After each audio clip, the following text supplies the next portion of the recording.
What's up, everyone? Welcome back. We're going to be finishing chapter 13 in Mark today. This is going to be the second half of Mark. We're going to be starting in verses 24, and it's going to be continuing this conversation we had yesterday about the end of times and when the Son of Man, when Jesus Christ returns, and some more signs of when we know that's going to happen, as well as what we're supposed to do to prepare ourselves right now for that. So join with me, starting in verse 24 of chapter 13.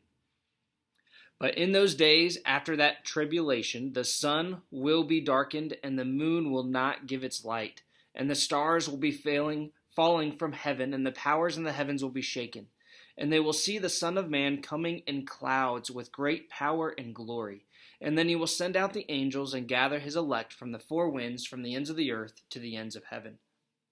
From the fig tree, its lesson.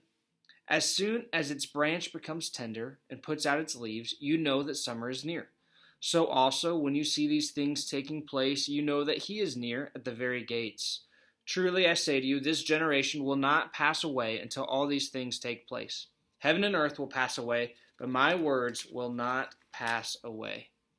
But concerning that day or that hour, no one knows, not even the angels in heaven, nor the Son, but only the Father. Be on guard. Keep awake, for you do not know when the time will come. It is like a man going on a journey. When he leaves home, he puts his servants in charge, each with his own work, and commands the doorkeeper to stay awake. Therefore, stay awake, for you do not know when the master of the house will come, in the evening, or at midnight, or when the rooster crows, or in the morning, lest he come suddenly and find you asleep. And what I say to you, I say to all, stay awake. When I read this, when I think about what am I supposed to do right now? How do I apply this message to my life right now? The two words that are just resounding in my mind as I read this passage are stay awake, and then the other phrase I think of is be on guard.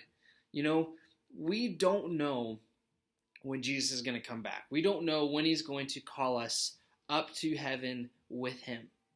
So it seems very foolish of us to live a life where we just don't care, where we do whatever we want to do, we just please ourselves.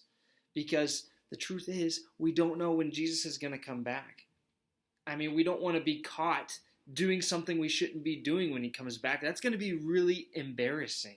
In fact, we're going to be ashamed of what we're doing, but rather we should be on guard. We should be ready. We should be awake. We should be thinking like, Jesus could come back at any moment.